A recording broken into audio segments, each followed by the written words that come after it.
all questions and answers. We have the senators sitting here, and then press will be in the back here. And then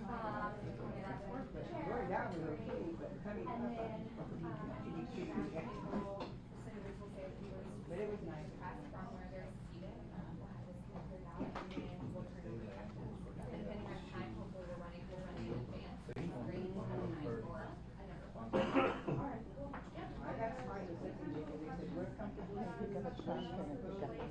Yeah. Yeah.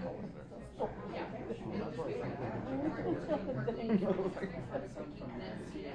If you got reported, we'll put it on the table, your Kelly State is right there. They'll be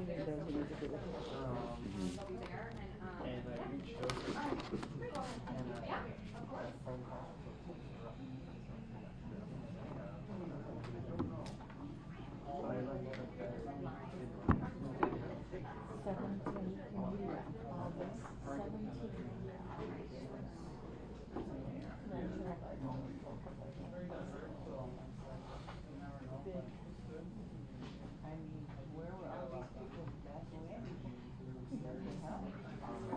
I just wanted to introduce myself because I've buzzed her a number of times. I'm Danielle Kamara with Ears on a Daily Star. Nice to meet you too.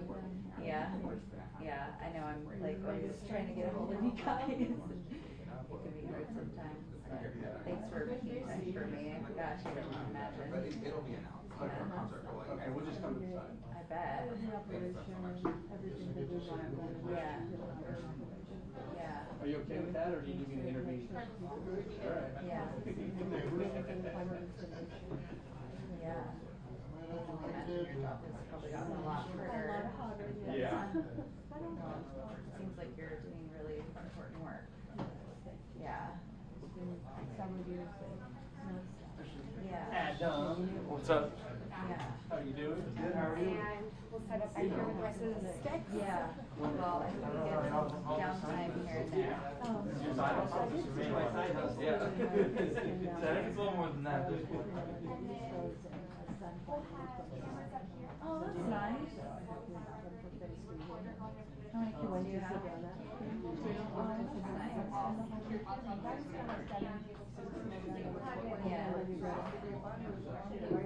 Yeah, it's crucial. Yeah. Yeah, it's really cool to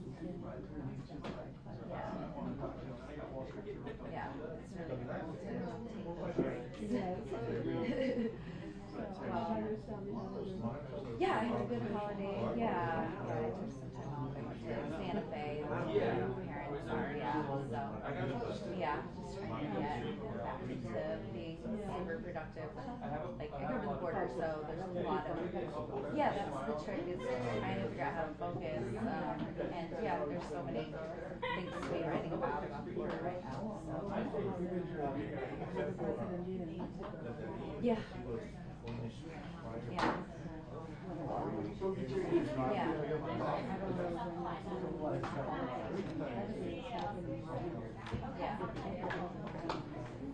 Yeah. So the senators are sitting right here around the front. Your sits right here and Kelly's right there. We're going to have sticks set up here. And then we need a recorder. We're going to have a recorder at the top. The whole thing's on the record. Once the rounding portion is on, right around the majority, we'll open it up to questions and answers. And say a few words to try and yours just directly. And then we'll say, we'll say, okay, time for questions. And then I'll call last question after resolution. What was that? Sure.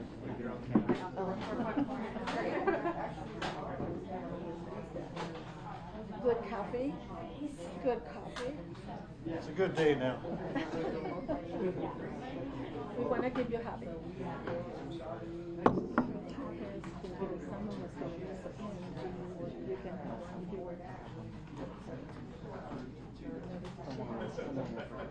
Yeah.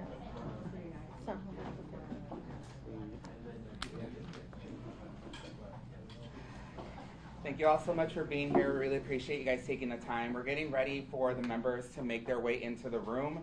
What we're going to be looking at is they're going to walk in and kind of just go straight into sitting down, and so that we can start the discussion to be respectful of your guys' times.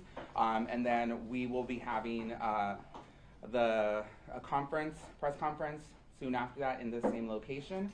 And then towards the end, we will allow an opportunity for, actually handshakes and all that fun stuff. So thank you all so much.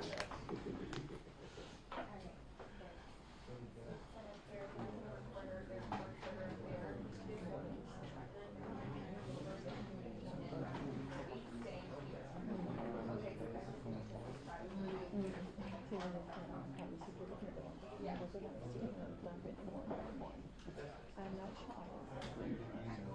I did not share with everybody. I can't have it all.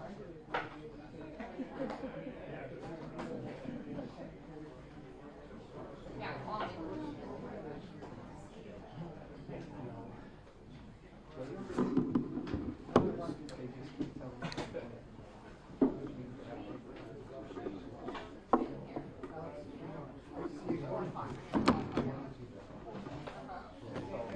Great to see you again. Thank you so much. Welcome. Anytime. Thanks. How you see Sarah? Welcome. Switch out. Steve from Earth. Hello. How are you? Good. See you. I said in the restaurant, I still have a habit of watching it. I've never watched it. Maybe watch it next year. Yeah, I just want to like to see the biggest and really say the long and short. Did you have an order or It is. Hi, how are you? Nice to meet you. Hi.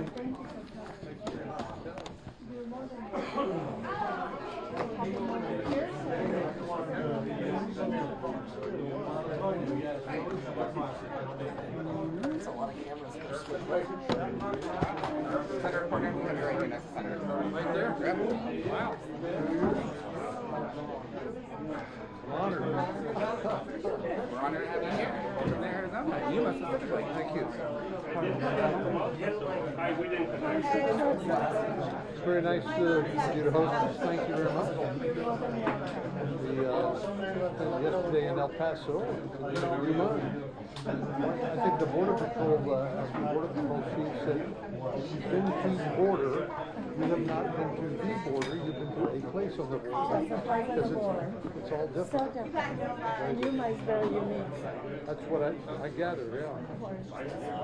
That was, it's been very eye-opening, very educational.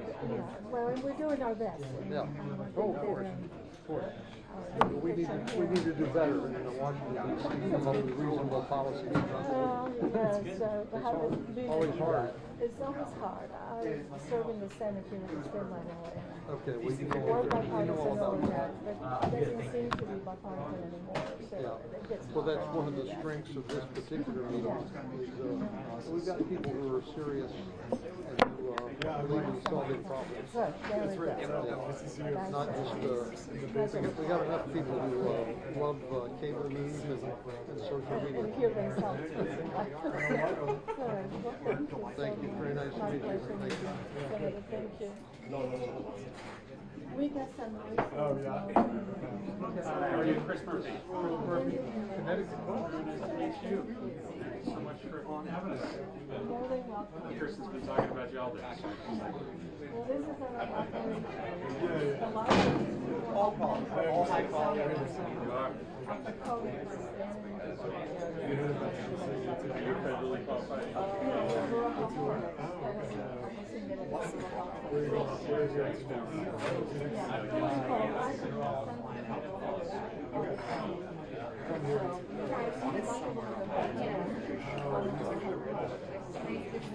So we're gonna have all cameras back here. Okay, great. Okay, great. Okay, great. Yeah. Yep. Very nice to meet you. I see your pictures along the wall. You're a former state senator as well. Back there, we're cameras back there. Thank you.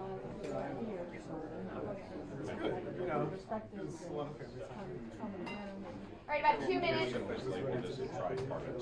Tripartite. Right, hold it. So, thank you very much. 2 minutes, Tom. Let me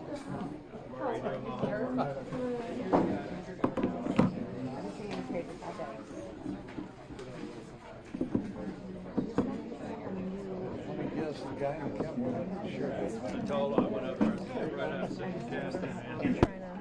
Everything's good? Good to see you. Coming in here like a mad dash. I know, same.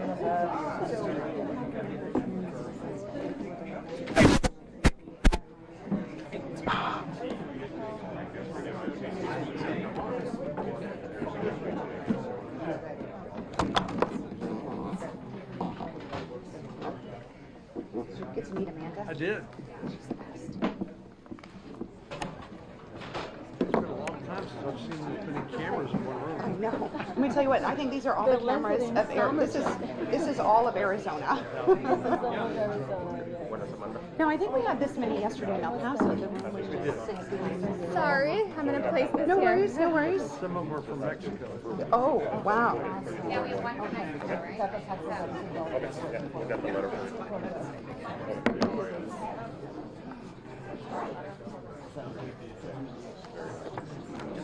I'm guessing the guy in the cowboy hat is the sheriff. Yes, that's a sheriff of Yuma County. And this is one of our supervisors from Yuma County. The mayor. I told you, the mayor's right there in the corner. He's great. Pardon me, excuse me. Oh, Hey, sure. Senator, Hey, how are you? Very well. Happy New Year to you. Oh, all. Happy It's New Year good to see you. And let's get my You look lovely. I love the color. think of you when I thought that. I love your blue sweater. Okay. Bye. Did I tell you about how yesterday, I think it was who remarked about how strange it was to see the state members wearing cowboy hats. Yeah. And I said, you know, when I was up in Arizona, that's what I heard. Everyone down here does, you know. I guess they don't do that on the East Coast.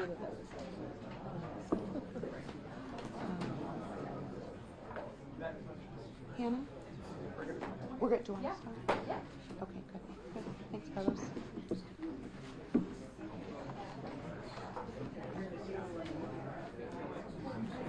Yeah, it's new to have this many cameras in any of our presidents, isn't it? I was just watching the interaction between the press and Sheriff Wilmot. They said, will you take off your hat? And he was like, no, I'll move. It's the right answer. It's the right answer, Sheriff.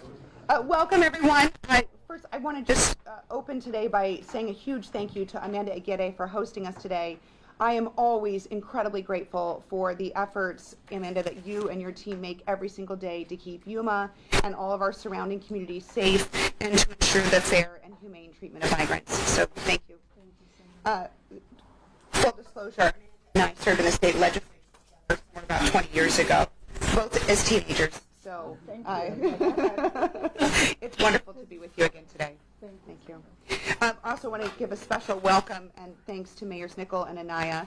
Mayor Nichols, thank you for always welcoming us back to your city. We are delighted to be here. Also want to say a great welcome and thank you to Sheriff Wilmot, Chairman Fortress, Chairwoman Cordova, Supervisors Lyons and Reyes, and Vice Mayor Cabrera. Thank you all so much for taking the time to be with us today so that we can hear from you how the border crisis is affecting border communities throughout southern Arizona. Over the past 2 days, I've been incredibly honored to co-lead this bipartisan delegation with my friend and colleague Senator Cornyn of Texas. We've visited the Texas and now the Arizona borders and the many challenges that we see from both our border and our immigration crisis. Y'all have heard me say this a lot, but for years the federal government has failed to secure the border, and our communities, our border communities, have paid the price. We cannot continue to shoulder the burden of the federal government's failure at our border. And that's why I'm proud of a bipartisan proposal that Senator Tillis and I announced at the end of last year that will help us secure the border, reshape the asylum process, keep border communities safe, and help ensure the fair and humane treatment of migrants. As our bipartisan delegation here today shows, we're committed to finding lasting solutions to this crisis. We can secure the border, treat migrants humanely, and strengthen our border communities and the economies. We just got to put the partisanship aside, listen to local communities, and work together to do it. So while our work continues, I'll keep working with anyone to deliver results for our border communities and work with organizations like the Regional Center for Border Health and make sure that they have the resources they need during this dire time. We were very proud to secure the $800 million at the end of last year in our government funding bill. We fought hard for that funding to ensure that you all can continue doing the work that you're doing in our community, but we know more will be needed. And of course, we need legislative reform to fix the system. So I look forward to hearing from all of you, and we'll be taking your experiences, your feedback, your frustrations, your thoughts, your advice back to Washington as we continue our work on a lasting solution to the border and immigration crisis. Before we start the roundtable discussion, I want to turn the time over to Senator Cornyn, my good friend from Texas, who led our delegation yesterday through El Paso and is co-leading our experience here in Arizona today. Senator Cornyn. Well, thank you, Senator Sinema, Senator Kelly, for hosting us here in Arizona. The acting Border Patrol chief said something that's still sticking with me I want to share with you. She said, even though you visited a place on the border, you haven't seen the border, because the border is 2,000 miles of a huge expanse of territory. And of course, the 1,200 miles in Texas is very different from what you have here in Arizona. But we all, I think, we have a great bipartisan group. Senator Coons, Senator Moran are no longer able to be with us. They had to peel off earlier, but we've got a great bipartisan group of what I'll call problem solvers. I know this is a shock to you, but not everybody who serves in the Congress is a problem solver. And but we have serious senators here who want to get results, and I can think of no more challenging topic than our broken immigration system and border security. People in my state are angry. Our governor has to, and legislature spent $4 billion in the last biennium alone just trying to shore up what the Border Patrol is doing at the border, trying to deal with the mass of humanity coming across. And my own view is that this is no accident, the volume of humanity coming across, because of course in Texas, 60% of the Border Patrol are on the border, 40% are processing migrants, meaning they're not on the border anymore. And guess what? Here come the drugs. Last year, 108,000 Americans died of drug overdoses, and they virtually all come across the southwestern border. We lost 3,000 Americans on 9/11, and we declared war on terror.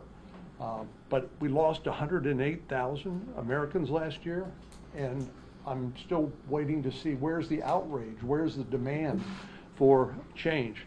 So I'm really happy to be here. Thank you for your hospitality, and it's good to be with all of our friends here in the Senate who, as I said, are serious people who want to solve problems, and we're willing to take a little bit of political risk, or maybe a lot of political risk, if it means making progress in this important area. So thank you. Thanks so much, John. Speaking of problem solvers, I want to give a couple minutes to Senator Mark Kelly of Arizona to talk a little bit about the work that he's been doing. You all know he's only been in the Senate for 2 years, but let me tell you what, he's been an incredibly productive, hard worker who's delivered real results for Southern Arizona during that time. So, Mark. Thank you, Kirsten. Thank you, everybody, for being here today. We spent yesterday in El Paso, and I think the takeaway in El Paso is, what Senator Cornyn said, and that's that every part of the border is different. Incredibly urban area, dense population. Whether it's here in Yuma, San Luis, Nogales, Douglas, it is a much different set of circumstances that we're dealing with here. We had some time to meet with the new Border Patrol Sector Chief, as well as Lupe Ramirez, the head of CBP, at the port of Nogales, to talk about specific issues, for Arizona. Obviously, we have a lot more work to do. This week, I think it's important to note that one of the issues that I've been working on here for about a year and a half now, with Mayor Nichols, with Border Patrol, is addressing the issue of the 4 gaps around the Morelos Dam. We just visited that. That's going to be start to be addressed here with some preliminary work this week. But obviously, we have a lot more to do on border security, but also on how do we process and humanely handle, thousands and thousands of individuals that are coming across the border here in Yuma every single month. I made a point with the head of the Border Patrol, the new sector chief. I've been in other parts of the world seeing, how other countries handle situations like this. And I think we got to give a lot of credit to the Border Patrol. Just a very humane, orderly, safe process that you don't see in other parts of the world. But we've got more work to do, and that's why we're here. And I look forward to hearing what folks have to say. Thanks so much, Mark. I also want to just briefly introduce the other members of our delegation. As John mentioned, two of the members of the delegation, Senator Moran of Kansas and Senator Coons of Delaware, had to leave a little bit early, but we're really grateful to have with us, as John mentioned, some real problem solvers in the United States Senate, Senator Tom Tillis of North Carolina, Senator Chris Murphy of Connecticut, Senator James Lankford of Oklahoma. John mentioned this yesterday, but the fact that the 8 of us are together on this bipartisan delegation is noteworthy for a couple of reasons. You don't often see border tours in a bipartisan manner. It's usually one party or the other only looking at what they want to look at and complaining about what they want to complain about. So that this trip is unique in that we're now tripartisan, right? It's kind of independent in the room. So this is a group that is really interested in finding solutions. The other thing that I think is interesting about this group, and this was intentional, is this is a group of people who all are interested in getting results and solving problems, not just talking to get clicks or who have track records of actually solving tough problems that our country faces and delivering results. I'm really proud of that. So we're going to now start a conversation where we really want to hear from you. Mark was just mentioning the humane process of the local CBP. We saw that same, a different, but a process of humane care from our about your process. When you receive migrants from the Southside facility in Yuma, they next come here to the regional center. Tell us a little bit about what you all do when they come to you and through their departure from your team. Senator, thank you, and thank you for this incredible visit for us. As you said, Senator, an approach important bipartisan delegation is important to solve problems. I think that this is what we've done in this area, trying to solve the problems that we have in Yuma County. A big challenge, but our process is that we step up as a nonprofit organization to take care of the families coming in a very humanitarian way, so they will not be released in the streets in Yuma. And that has been our mission since we started 2 years ago. So families will be safe, the community will be safe, we'll be providing safety support for the families so they can make it to the final destination as they have declared to the Border Patrol where the final destination is, who is the sponsor, and where they're going to go with the families. We also provide medical support for those that need it. For those that need major medical support, we coordinate that care with the hospital, our local Yuma Regional Medical Center. But we also coordinate the discharges of anyone coming out of the hospital. And to provide the support, we provide 40 rooms that we contract with a local motel to make sure for those that are not ready to make the trip, they have the ability to do it when they're ready, especially for those that we quarantine for COVID-19. So there's a lot of teams. We have a team of over 30 people in my staff dedicated just to provide a humanitarian care and process for the family. Our process is different than many other borders. As you mentioned, Senator, every border is different. Our process here in Yuma, because we don't have shelters, is a very dynamic, very fast, very efficient process that my team does every year. First one, partial logistics in the ground, and with the Border Patrol and all the sectors about how we're going to move the people forward. And so by the time they're being released, and our buses go to the sector that you visited with our new chief here in Yuma, and we pick up the families to bring them here to this location next door, and we process them in a very fast way, providing all the support that the families need. After that, we make the process where we have a team of 15 people They books these families in with airlines. They go out of Phoenix, Sky Harbor, and they are ready to travel that night or the following day, depending on their availability of the flights, to wherever they need to go. And depending on what their legal paper says, they're moving to Miami, they have an address, we contact the loved ones, they pay for the transportation themselves. And so that process goes every day. We escalated our response recently to 9 buses a day. Every bus can house 55 people. And so imagine the process that goes through. We start at 9 o'clock in the morning, and the last bus from here to Phoenix is at 2:30 in the afternoon. Making sure that those flights the people will make it to the flights so they can make it to the final destination. A key partner is Phoenix Sky Harbor. The authority, the staff, the airport authority has been instrumental in helping us when our buses arrive. They have a delegation of volunteers. They help the migrants to navigate the airport and take them to the final gate so they can be ready to go. And with translators or giving them the support, if they need, families need support with food, they also have some support. We also provide the food support, and recently Salvation Army has been helping us to feed the families that stayed at the hotel. During the large surge where we sell 9-10 buses a day, we needed to have some people stay over and give us the ability to move the people in the flow of people constantly. And this is to prevent, again, families walking in the streets in Yuma and being unsafe. The human factor of this is that we've seen so much suffering on the families. They're coming across the border, the violence they have experienced in the Mexican side or the country that they live in. And so those experiences are very vivid.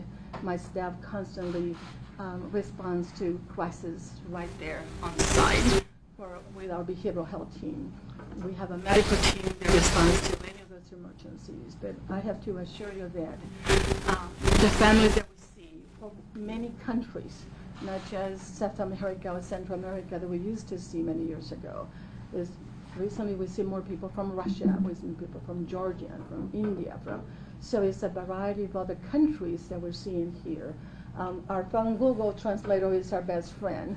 This is how we translate with people, and my team is so expert already in translating, and it's amazing to see the translation that goes back and forth with the families, translating and letting us know how many people are traveling, any issues they might have. One vivid memory that I have, if I may, Senator, is a young father who was carrying his son, looked like about 7 years of age, as I approached them, as being tested for COVID-19, and as I approached them to ask them how they were doing, and if I helped them with his son with a wheelchair, because you can tell that he was holding the child in his arm. And he said, "No, I'm fine, thank you." And so,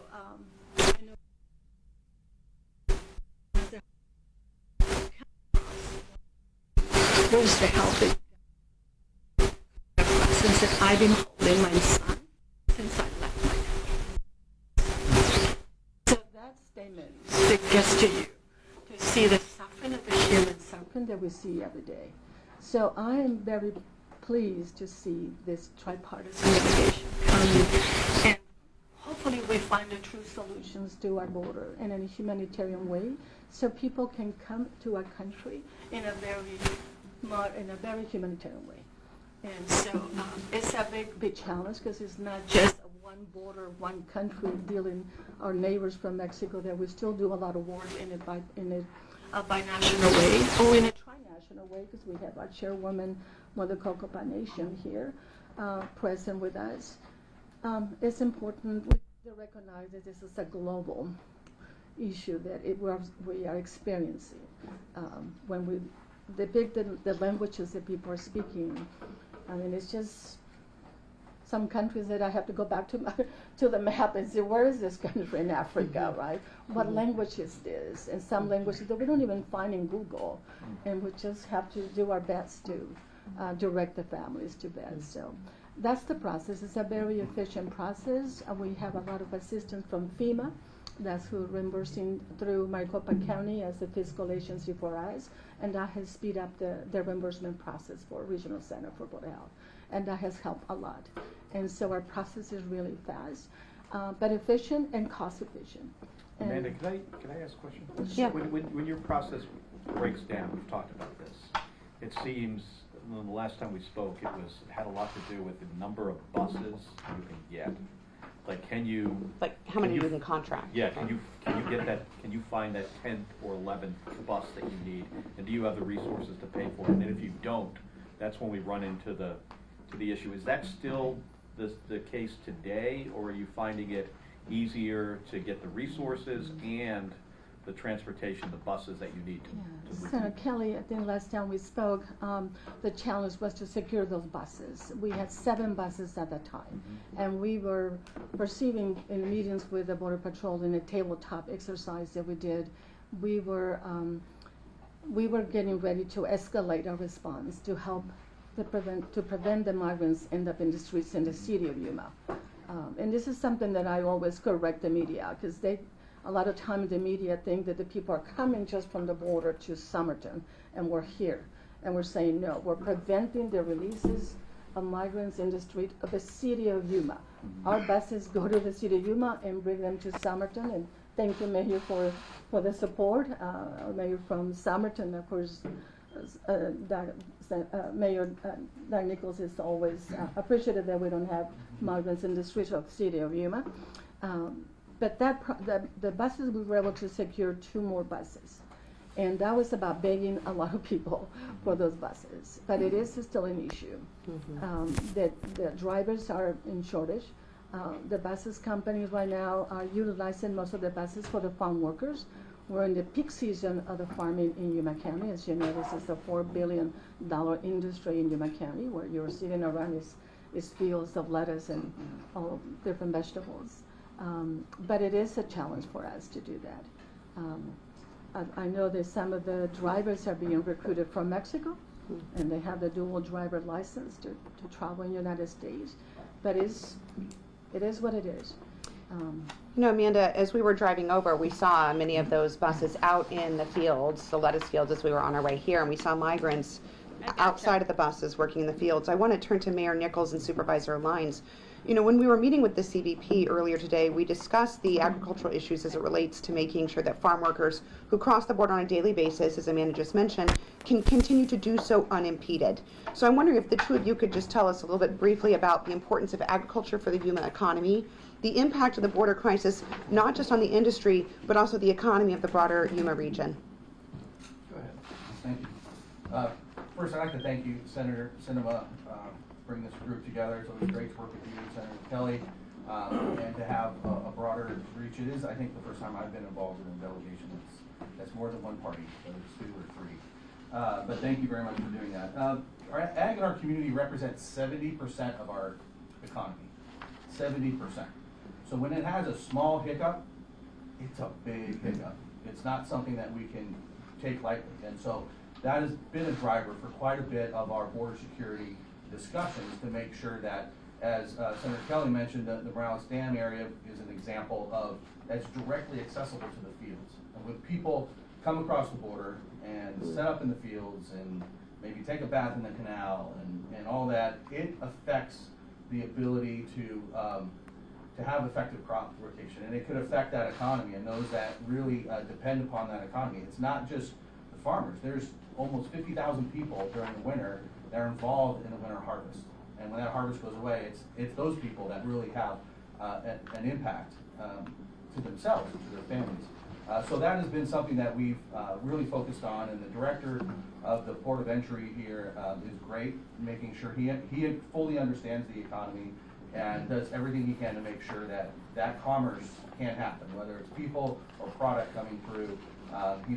That's top of mind to him, and that's been very effective relationship, making sure we're keeping that in place. Thank you, Mayor. Thank you, Senators, for being here. Appreciate the focus on Yuma and specifically the economy. We have thousands of guest workers that come across the border on a daily basis. And some of the challenges that the director faces down at Port of Entry are the avalanches when large groups of people set themselves up to come across.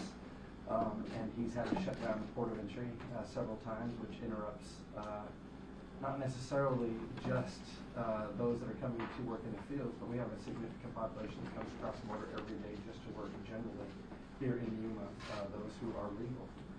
So it's a significant challenge, and while during the beginning of this process, when we started to see large numbers of people, he actually had to take So new information we can share with you. Sources are telling NBC News that this is less than a dozen documents with classified markings that were found in that office that Joe Biden used after leaving the vice presidency. The agricultural companies, you heard Amanda talk about that being a significant number, $3.5 to $4 billion.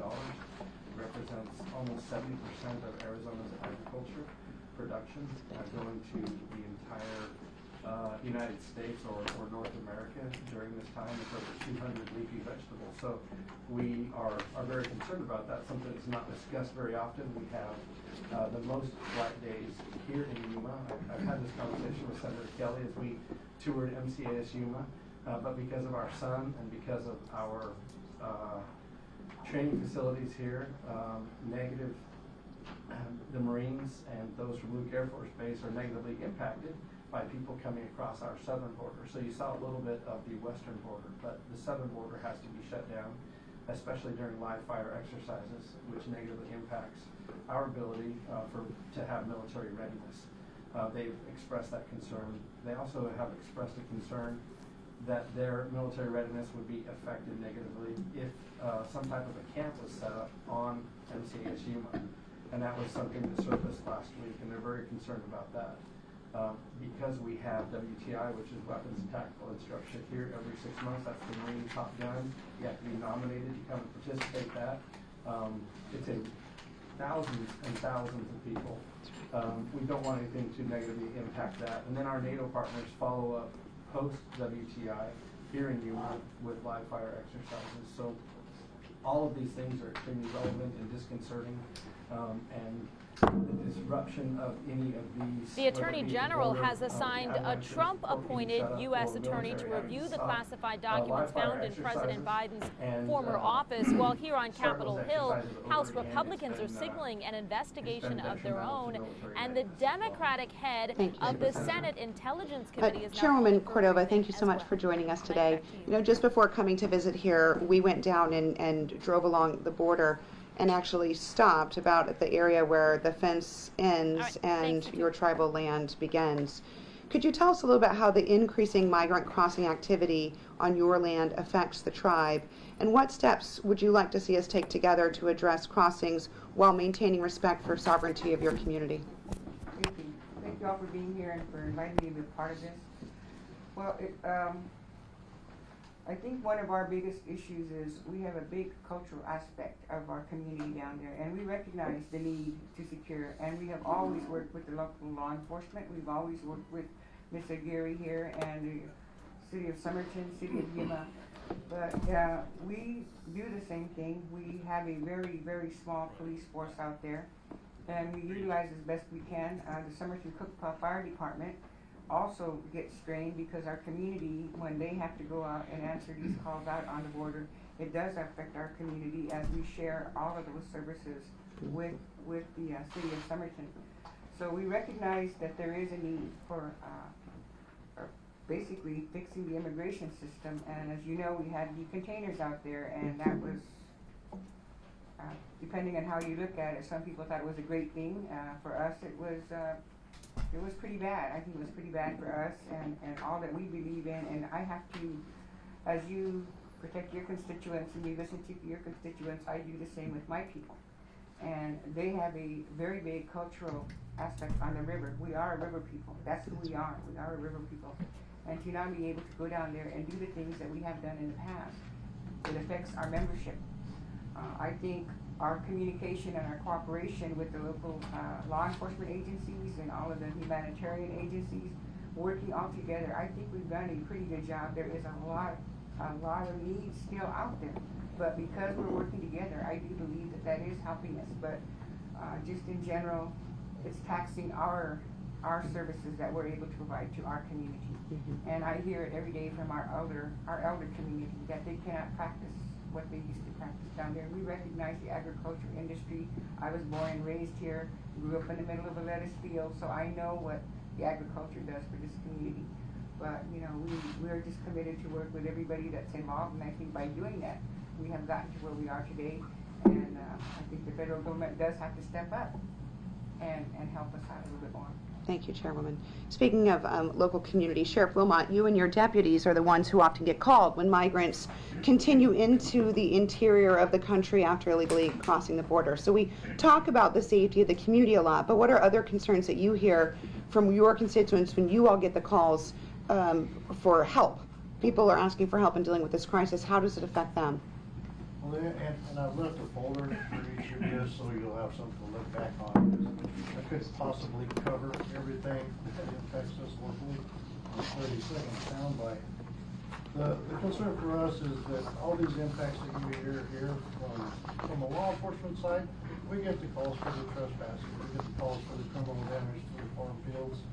The other side of that is the illegal smuggling. It was alluded to earlier. That's right. Over 100 and some odd thousand people have overdosed on fentanyl. All of your studies have shown that because of the situation at the border now, that all these narcotics are coming through Arizona and Texas. And that's the impact that we're trying to fill that gap with our Border Patrol partners. And we need your help to address a number of different concerns. One being, when you look at Border Patrol and you take ICE, two different factions that are in the federal government. But what is being done is ICRO's responsibility has been dumped on Border Patrol, who's not trained to handle any of what you've seen today down at the Border Patrol. It'd be like me as a sheriff telling every law enforcement agency here that I'm no longer going to take your inmates, you're going to take them to your office.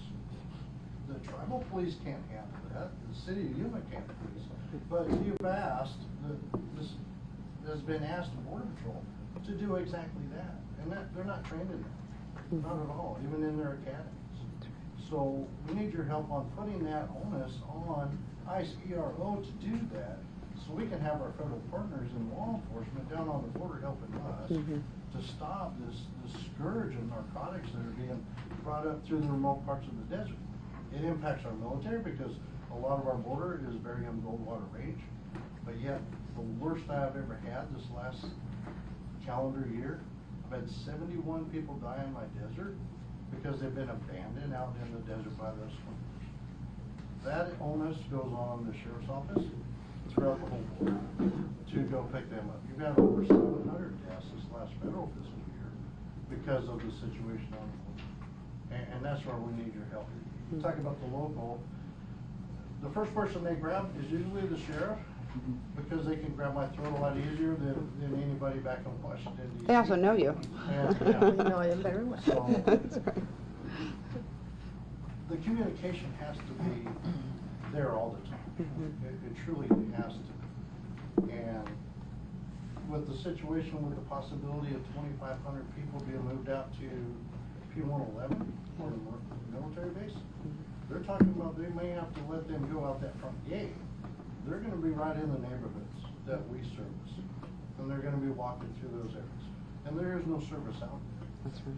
Not for miles. So they're going to have to walk.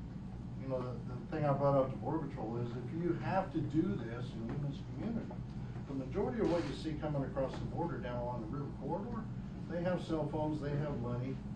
They've been able to get all their flights to get down to Mexicali to take a cab to get across the border. They've not been walking for 3 or 4 months. So if you're going to release people into society, they have to have the funds and the ability to communicate to be able to get that service, because I can't be reliant on that with my law enforcement entity, nor can any of the other local jurisdictions. Another thing we need help with is FEMA. It makes no sense to me as a law enforcement entity when we're trying to utilize our Stone Garden FEMA funds to put in a dispatch console, whether it be on a law enforcement entity or my own, that I have to do an environmental impact study to put a deal in my office. It's like right now, I've got $600,000 of Stone Garden money being held up for LPRs, which we utilize for catching the narcotic smugglers. and I've got to do an environmental impact study to get that funding for an LPR. That's more. I need your help with that. Yeah, that doesn't make sense. It doesn't. Chris. So FEMA, there's so much red tape involved with us being able to fill that gap for our federal partners that it's almost, you gotta look at it from the cost benefit side. LPR, License plate readers. Yeah. And that's how we're able to share that information not only with our federal partners, but with our law enforcement entities all across the states. Sheriff, I just want to be clear. You said it's... Mobile or put on a pole. I mean, you're not gonna dig a hole and stick it on that. So, I mean, it's, we need your help with trying to get FEMA to clearly understand that this is a law enforcement side of it, not a, we don't need an environmental impact study to do some of this stuff. It doesn't make much sense. Yeah, I think that's something we can follow up on. Chris, that funding goes through your subcommittee, yes? Yeah, I'm the chairman of the committee that funds FEMA, so that's something we can follow up on. I was like, guess who's going to fix that right there? We'll be in touch. Thank you, Sheriff. That's a. You know, Sheriff, and I put the numbers down from sheriffs all across the southwestern border in that briefing page. But to me, that's where we need the most help is to continue with Stone Guard. And that's been one of the best deals for not only for local but for our tribal partners all across the border. We rely on that a lot to help our federal partners fill that gap. But we seriously need to address what's going on out east by having our law enforcement professionals and relying on them when you make the decisions, because like you said, there's no broad brushstroke of solution on the border for enforcement. Geographically, it has to be seen, and you have to be engaged with the locals and our tribal partners, because you have to base it on that and then what that need is for us. I appreciate that, Sheriff. You know, one of the things you said early on in your comments was about getting the CBP officers back out in the field and not doing the processing, and that's something that Senator Tillis and I have talked about in the framework we released in December, was to remove CBP from the processing duty so they can be back in the field doing interdiction and helping kind of solve some of the other challenges we're seeing in our community. Chairman Porteous and Supervisor Reyes, the chairman of the Yuma County Board of Supervisors is responsible for signing emergency declarations. So Supervisor Reyes, during your time as chairman, you signed a declaration, and Chairman Porteous, that's now his job. So could you guys discuss why the emergency declaration was necessary and how it will support Yuma County during this time of high migration? Well, first of all, thank you all of you for being here and having letting me be part of this. But, I don't see Reyes here. No, Reyes isn't here. Porteous, you got to do the job for everybody. You got to do Reyes' job and now yours. I'll be here talking all day. You don't have all day, but No, I didn't know he wasn't here. The emergency declaration was signed by former Tony Reyes, and it was done obviously because of Title 42. That's right. And so we wanted to be prepared and see what it would entitle and how we thought. But you know, look, I think you've heard a lot of the impact that in agriculture this county has, or it can have. But I just want to let you know that the county has taken steps to limit some of that is the problems. The county has spent over $70,000 on porta potties along the border for the migrants to, you know, go instead of going into the field, they can, you know, porta potties are there. We've also set up some trash bins so they can throw the trash. But that's money that is coming out of our general fund, and the county hasn't gotten paid back from FEMA or any other agency that from the federal government, and that cost is going to continue to increase. But we're working to try to help any farmer out there that we can step in and make sure that, you know, the land, the growing is safe. Amanda, thank you for all the work you do. You know, we do hear when they're gonna release asylum seekers in the streets, but honestly, I don't think that has happened. It has not, and it's because of you, because of the work your organization does, and that's huge. Like she said, you know, they bring them from Yuma to Somerton. You know, you're already the city of Somerton. That's right. And so, former mayor of Somerton. That's right. Current Somerton's ready to talk. So, you know, I mean, she's actually been doing the work incredibly, you know, good for all the communities here for Yuma County. You know, just I'll say to where the lines, the avalanches that happen, they do happen, but those happen. Those are for the same people that are coming across needing them. And they happen because people start cutting in front of the lines. It's not because of the asylum seekers. I just want to make sure that it's because of the H2A workers that are coming across, and people start cutting in, so they get mad and they just all rush to the front of the line, and the port of entry, the administrator there shuts it down directly. So, but definitely we need your help. Their immigration reform or wherever you need you're heading, I think it should happen in a bipartisan way, and really look at the situation of the problem that it can help everybody, the whole United States, not just certain states, or we're all in it together. Yeah, that's right. Well said. If I could just add on to what the chairman's saying, I know Senator Kelly's last time he visited Yuma, our hospital did a briefing with him. It was during a 6-month period. It impacted the hospital operations by over $20 million just in 6 months.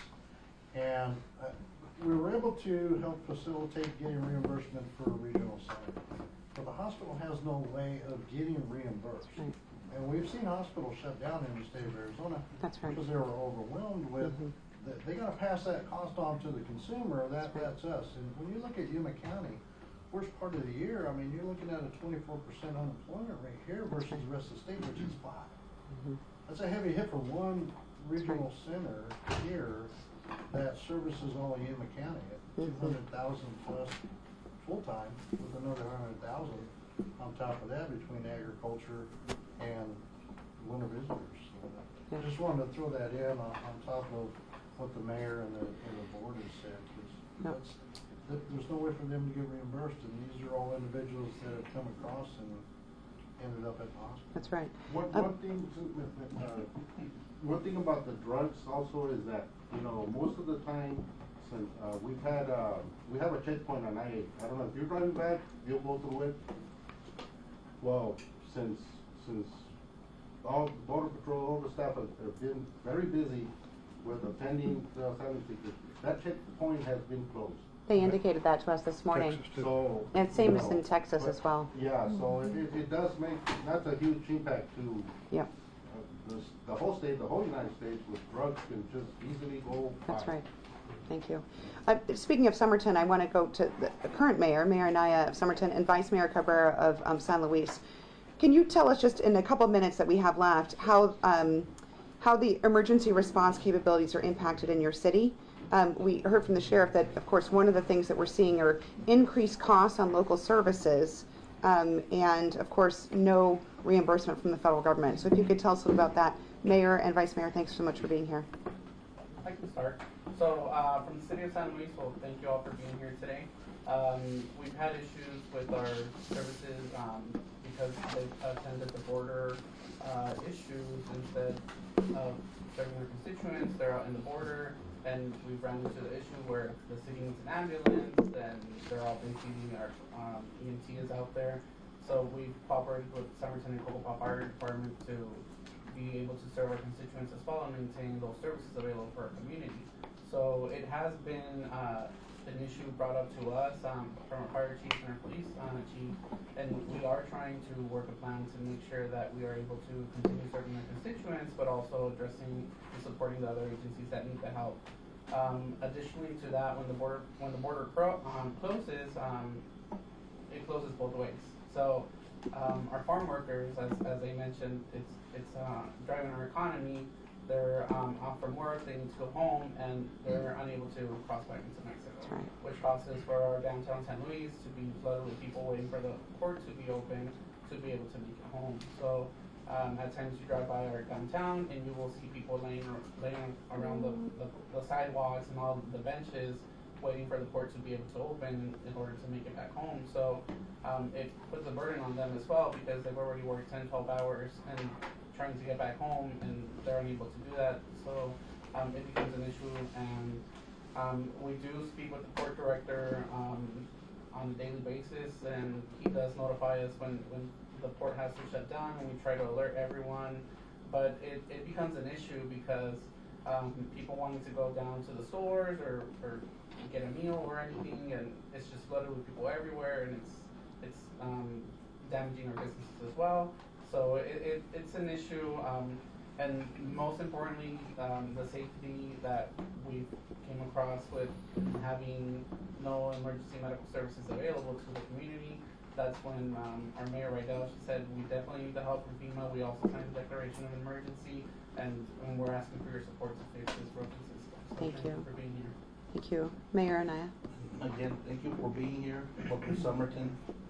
And like the chairwoman said, that Somerton and Coco Patragas share a fire department, and we've had to attend a lot of the asylum seekers, and Amanda attends most of the, but when there's an emergency, she calls the emergency department, and thanks to Senator Kelly's office, we were able to secure funding for last fiscal year with the expenses, but you know, it's just a temporary fix. What we're asking is, you know, permanent fix, and thank you for coming to Somerton, and hopefully we can get a bipartisan bill done and fixed, because yeah, it is impacting our community, 60,000 residents, and we have to go to the outskirts in the county and transport people to a hospital in Yuma. There's no hospital in South County, so it's impacting. And yeah, we got reimbursement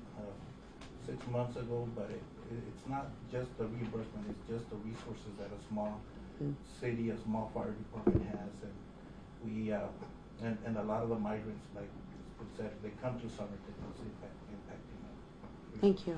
I just want to add one more comment. As Sheriff Lamont mentioned, these people are coming with cell phones, so they have the money, they have the technology, and sometimes it's not Miss Aguirre calling our help, it's them on their own calling from their cell phone, and we have to respond to their calls. So that's what sometimes also causes an issue, because our police department gets the call and they dispatch our ambulances out there, and sometimes it's not a call from Armando or from other organizations as well. So that's the issue that we're dealing with at the moment. Questions? Yeah, I have a question, just a clarification question. By the way, thank you for blocking off your time. Y'all all got exceptionally busy schedules. It's very clear from all that's going on, so thanks for blocking off the time. Many of you mentioned we're really looking for a bipartisan solution. And you're right, the federal government's got to act on this. Can I ask one quick question on that? Because I'm trying to be able to read between the lines when you say that. What I can't tell sometimes is you're saying I need a bipartisan solution where we need more resources to be able to deal with some of these needs and these issues. So give us more money to be able to deal with this. Or when you say bipartisan solution, you're looking for a solution that says make it stop and allow us to be able to take care of the folks here. So help me understand which one you're saying when you say that. I don't want to read between the lines, I want to know what you're saying. Turn the water off first, and then we can address. To that point, this is not sustainable. The situation that Amanda's group is in, all that, money doesn't make it go away. Money doesn't make it good. Having a resolution to where we can get control again on the border is what, at least, I believe we were talking about as far as a solution. Everything else is just an interim stopgap. Without that long-term solution, this is not sustainable. One of the challenges here along the border is that we have, in large part, turned over control to the cartels. We've had 166 assassinations 20 miles from here, from the cartel who controls the people coming across. That's significant, and some of that has spilled over. The sheriff could speak to that a little bit more. but it's not sustainable. And until we have control, there is, I'm concerned about the health and safety of lots of different people and the cross commerce between here and San Luis. Sheriff, can you elaborate on that? The cartel activity on north of the border? Part of that is the fact that we have about 800 juveniles that cross the border each and every day to go to school. And the cartels are exploiting them by having them body carry or conceal on them the hard narcotics to take them into the U.S. So that's part of the cartels doing that.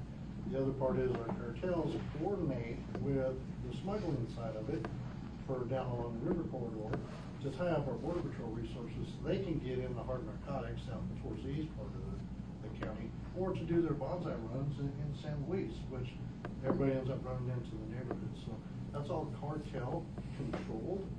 We have 2 states in Mexico that is different from any other county along the border. I have Baja California, and I have the Sinaloa cartel working down south of here, and as you well know, recently the El Chapito, El Chapo's son, is the one that runs the one south in San Luis, Mexico.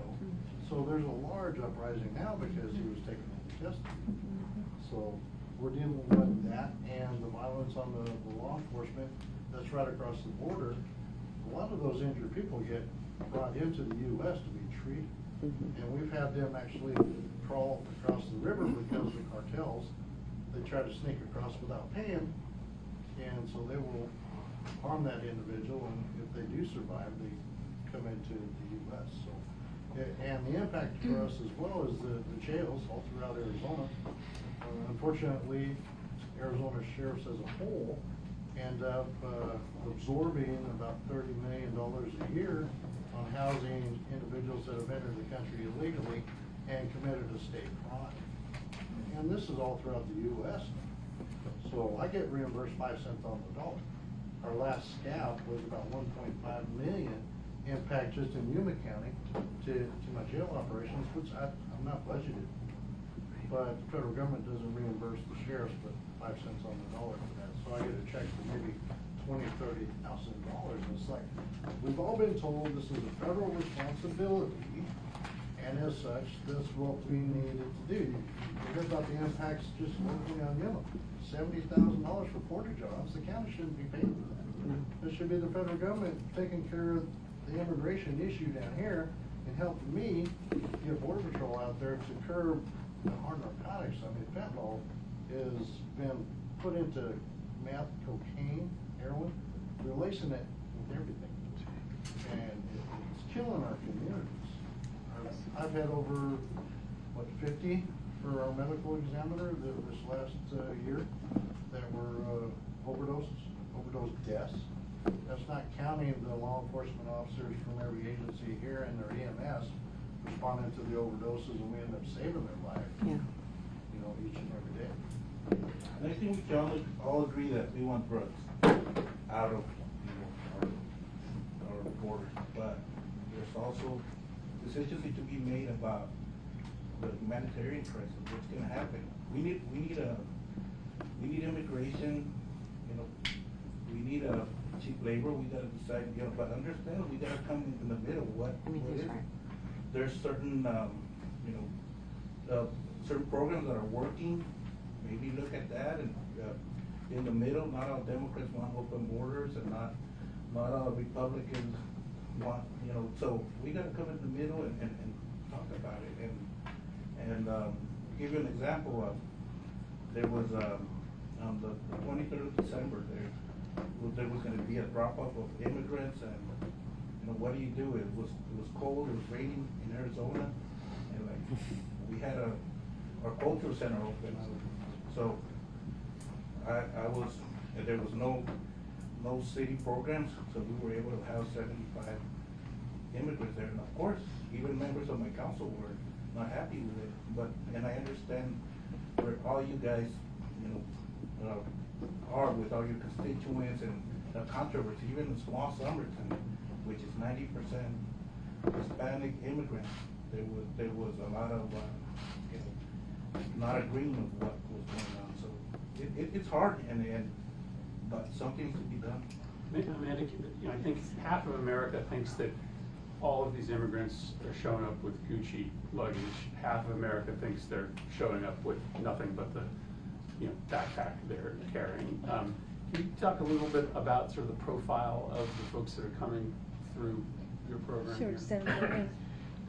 We see all of the above, but I think that the majority is people, they have very little means to get here.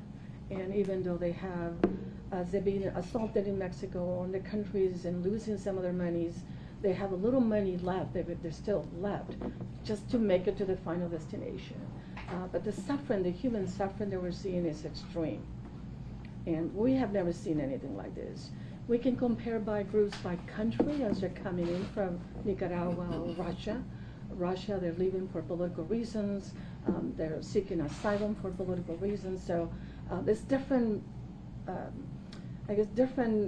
people are having different ways to express in terms of why they're here and why they need to be here, what they're escaping from.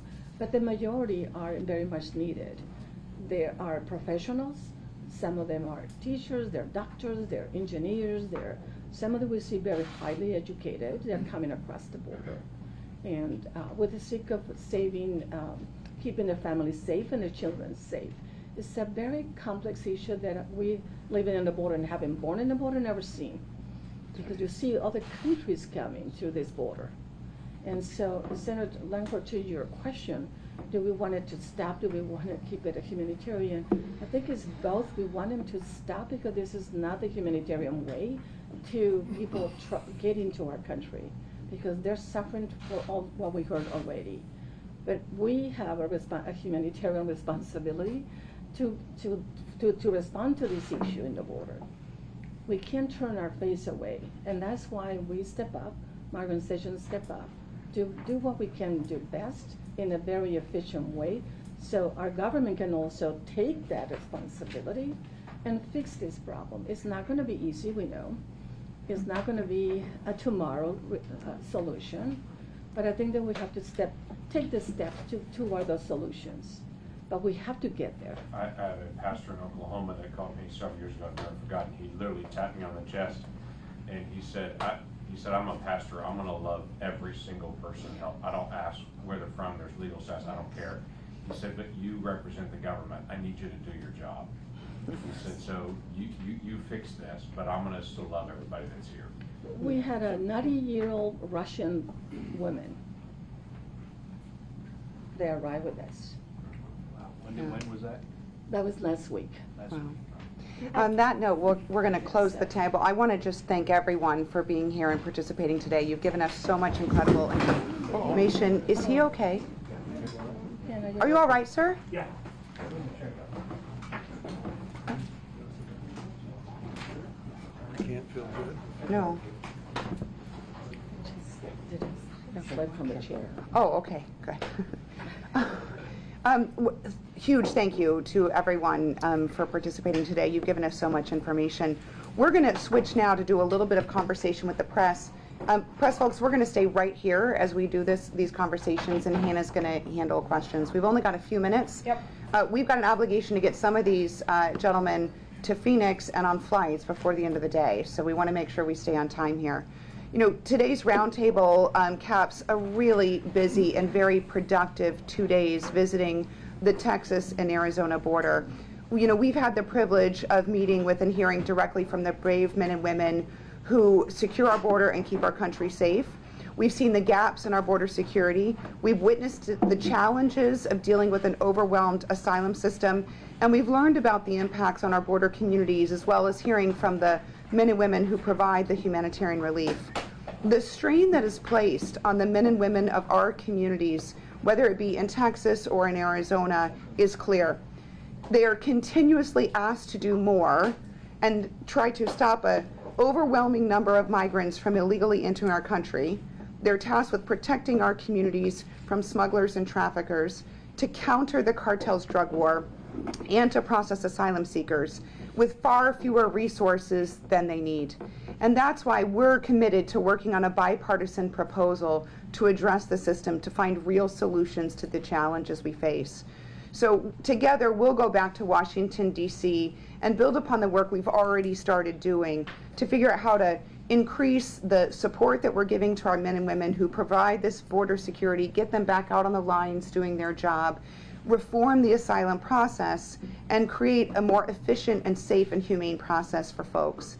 At today's roundtable in particular, I really appreciated hearing firsthand from the men and women who do this work every day in Southern Arizona. As someone who was also born and raised in Southern Arizona, I want you to know how much I appreciate the work you continue to do every day. You know, we see every single day Washington's failure to address the situation. That has been my experience my entire life. And I know there are a lot of people who aren't as familiar with the border, those who haven't been as lucky as we are to be born and raised in border communities, who maybe don't realize the dangerous impacts of the border crisis and the impact it has on the day-to-day lives of those who live in border towns. So it'll be our charge to take this, what we've learned in both Texas and Arizona over the last 2 days, take that back to Washington, D.C., and to talk to our colleagues on both sides of the aisle to create the groundswell for this bipartisan process to solve it. So we're going to continue to do this work. We are grateful for the opportunity to be here, and we'll continue working on a bipartisan solution. I want to quickly turn the mic over to Senator Cornyn, who co-hosted this congressional delegation and generously hosted us in Texas yesterday. Well, thank you, Senator Sinema. Thanks, Amanda, for hosting us here today, and appreciate, as Senator Langford said, and others, all of you taking their time to share your point of view. What struck me when we visited with the acting chief of the Yuma sector is she said, you're seeing people from 176 countries speaking 200 languages coming to this sector of the U.S.-Mexico border. This is not the sort of immigration flow that we've seen, at least when I was growing up, where the most common thing you would see is an economic migrant, somebody seeking a better life, right, which we all understand. And this is literally international human transport and smuggling operations operated by criminals. Right, Sheriff? I believe that legal immigration has been what has made our country exceptional. Legal immigration, safe, orderly, humane, and legal immigration. That's what we want to get back to. But as long as immigration is in the hands of cartels who view these migrants as a commodity, just like they view the drugs that they sell that poison our children and our family members, they view that as a commodity to make money. I don't know how much longer, well, we should not put up with this any longer. And that's why I'm encouraged by this bipartisan group of senators, again, who've had a track record of actually coming up with solutions in hard areas where others have said, well, it's just too politically dangerous for me to take a stand or to take a risk. So I'm hopeful that we will act, and we will act responsibly, embracing that heritage of legal immigration, which has made our country exceptional and the envy of the world, but also shutting down the criminal cartels that are killing our family members and friends and neighbors and endangering these migrants who make a very dangerous journey from places all around the world and end up in Yuma, Arizona. So thank you very much for sharing the time with us. Thank you again to my friend Senator Sinema, my friend Mark Kelly, for being great partners, and I can't be more grateful to each of our colleagues who've taken the time to come to El Paso and then here.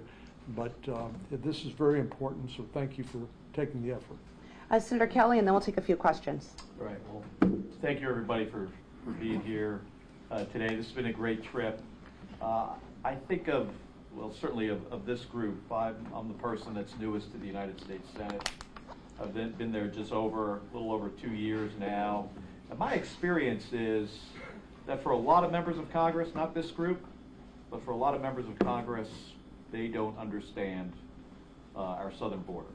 And there's that group, and then there's the group that just wants to talk about it. Now, fortunately today, we've got a group that has educated themselves on this issue and also want to do something about and not just talk about it. So I'm hopeful that we can work over the next weeks and months to come up with a bipartisan solution, and then it's on us to convince our other colleagues to move forward with a proposal that'll better secure the border and at the same time provide the resources to communities along the border to deal with the humanitarian aspect of this issue, which is significant.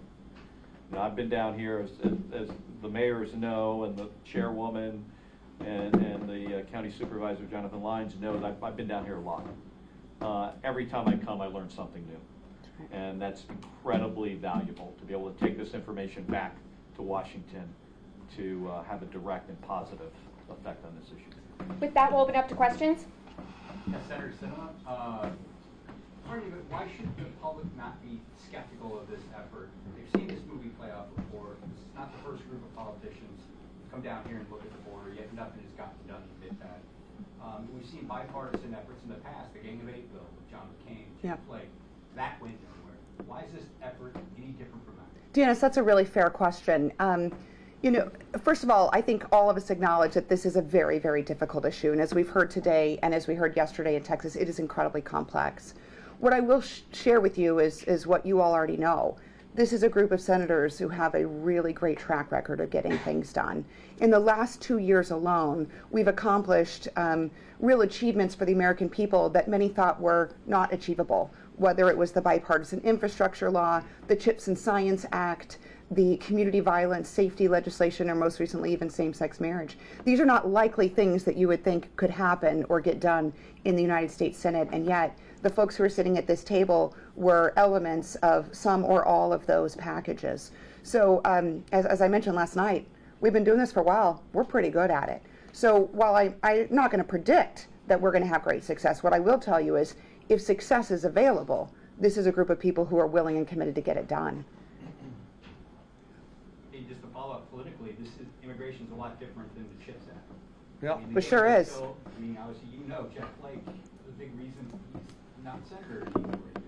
For that. He did. Maybe could you both address the political aspects of this, because this is such a politically divisive issue. The members of the Republican caucus, if you do anything seen as amnesty or anything like that, you will face backlash. Well, I think this is the single most difficult issue, perhaps other than the national debt, that we have failed to deal with. And you're right, there have been efforts before to deal with it. We've never seen the influx of humanity like we're seeing now across the border. We've never seen the number of drug overdose deaths that we've seen this last year. How much longer are we going to put up with it? Mm-hmm. And those of us who run for office, we're accountable to our voters. We understand that there's a lot of confusion. Maybe part of our job is to help educate our voters about what we're dealing with, how it's not the same sort of immigration that you've seen historically from Mexico, let's say, or Central America, the Northern Triangle. So that's on us to try to do our job, but we do that through the media, through events like this, where we all get a little bit smarter, get a little bit better educated, and I think have a different conversation. But then ultimately we have to make a decision, and it's not going to please everybody, but we will do our best, and that's all we can do. Thanks, Dennis. Next question. Senators, where are some areas of except I realized broad agreement coming out of this trip? I think you guys represent different parts of your own conference. Yeah. Tom, you want to talk about a couple of things? Yeah, I think one area that is through education, the Border Patrol needs better control over the terrain. Many people in the United States, there are some people, I should say, there are some people on my side of the aisle, I'm a Republican, who thinks if you build the wall, you solve the problem. But the fact of the matter is, the vast majority of people are already on U.S. soil, and they're destined to be processed, even if we have a wall. But border security, for their own safety and the safety and security and orderly processing of those who have crossed over to the United States, need a secure I think maybe border. I'll say the Senate And as it's well. not a wall, 2,000 miles. It's a combination of walls, fences, thousands of sensors that were approved that have been projects that have been canceled. We have to get serious about the first part of getting order to this process is getting the border secure, allowing Border Patrol to have the time necessary to process those who are trying to seek entry into the United States. That's number one. We have to have a discussion about the disposition of, let's say, the DACA population or the Dreamer population. There are a lot of people that think that this is about amnesty for millions and millions, 15 million people are some of the estimates I've heard. There is a minor portion of that population that Republicans have to address as a part of any balanced deal. Now, I for one, do not think the argument of securing the border should be particularly partisan. That's about educating our voters on why we need to do that, so law enforcement can have a better chance at stabilizing crossings going forward. Then we have to have a broader discussion about guest worker programs, work visas, a number of other things that we need if we want to continue to have the resources we need. And Mayor, I wouldn't call it cheap labor, I would call it affordable labor. Because one thing that you all know, the lettuce can grow on either side of the border. And if we don't come up with solutions for a sustainable workforce, we're going to be importing. What I think Senator Kelly told me is 90% of all the leafy vegetables over a certain time of the year come from here. Higher than 90% now. We have to understand, if COVID taught us nothing else, we have to understand we are vulnerable in terms of food security. So I think what we need to do is open the aperture and educate. We need to educate the public, but we also have to educate our members. And any sort of a compromise that comes together has to have several facets to it. That's why it's so difficult. That's why it's been difficult to achieve in the past. We also have to work very closely with our colleagues in the House. There was an election a little while ago that changed the leadership in the House. We've got to sit and work, educate, negotiate, and try and come up with something that can be both bipartisan, tripartisan, and bicameral. It's not tricameral. And so just because it hasn't happened in the past, like so many things that have been accomplished over the past couple of years, doesn't mean it can't happen in the future. We just have to do the work. Chris, do you want to say anything that you thought that you see as a matter of consensus from the 2 days that we've been together? Yeah, I might represent the most progressive member of our delegation here, but there's absolutely room for agreement.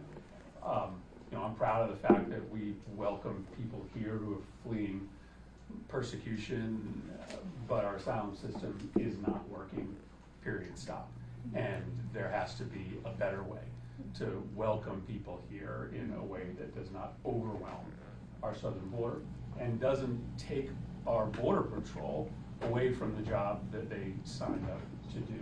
Now that's maybe the most difficult thing to do, to reform an asylum system that has a lot of vested interests attached to it, but I, sensed in our, that Tom mentioned, and I would just, to why is this moment different? I think to John's point, the moment's different because the numbers are higher than ever before, and the moment is different because we're standing on top of a track record of bipartisan success, and I think both of those two things together give us an opportunity. Thanks. One more question. Last question. Y'all toured the Del Norte Port of Entry yesterday in El Paso. We have plans to expand our San Luis Port of Entry, but it's only an expansion with regards to passenger and car travel.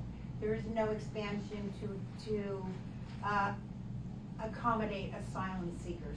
Is that something that should be that is on the agenda? Should be, as we look at expanding our San Luis Port, do we also look at expanding access for those seeking asylum at this very popular crossing point, obviously? James, I want to make sure you've got an opportunity to speak. I'll be glad to be able to mention that.